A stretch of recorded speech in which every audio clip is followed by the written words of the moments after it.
सुबह की पहली किरण के साथ आर्यन अपने घर से बाहर निकला। उसके साथ रॉकी भी था। आज दोनों के दिल में एक अजीब सी उम्मीद थी, जैसे कोई नया सफ़र उनका इंतज़ार कर रहा हो। गांव की शांत गलियों से गुजरते हुए आर्यन सोच रहा था कि आखिर आज उनके साथ क्या होने वाला है, जैसे वो भी इस नए दिन के महसूस कर रहा हो। जंगल के दरवाजे पर पहुंचते ही हवा थोड़ी ठंडी हो गई और धूप पेड़ों के बीच से एक अलग ही रंग लेकर आ रही थी।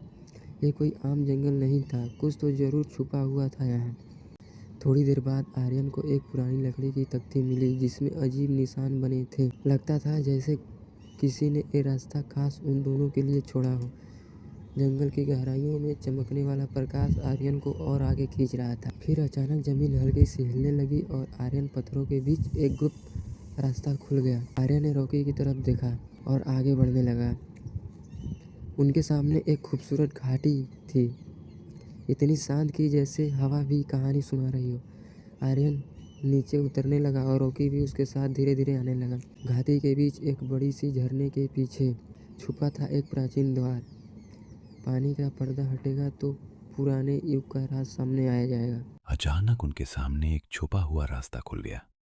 आर्यन हैरान था, रॉकी थोड़ा डर गया, पर दोनों ने हिम्मत की और उस नए रास्ते पर आगे बढ़ गए। वो रास्ता एक सुंदर घाटी की तरफ जाता था। धूप सुनहरी होकर जमीन पर गिर रही थी।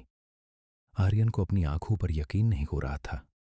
रॉकी खुशी से अपनी पूंछ हिला रहा था। घाटी के बीच एक बड़ा पुराना पत्थर का गेट था। उस पर पुराने नक्श बने थे। गेट धीरे धीरे ऊपर उठने लगा। आर्यन का दिल तेजी से धड़कने लगा।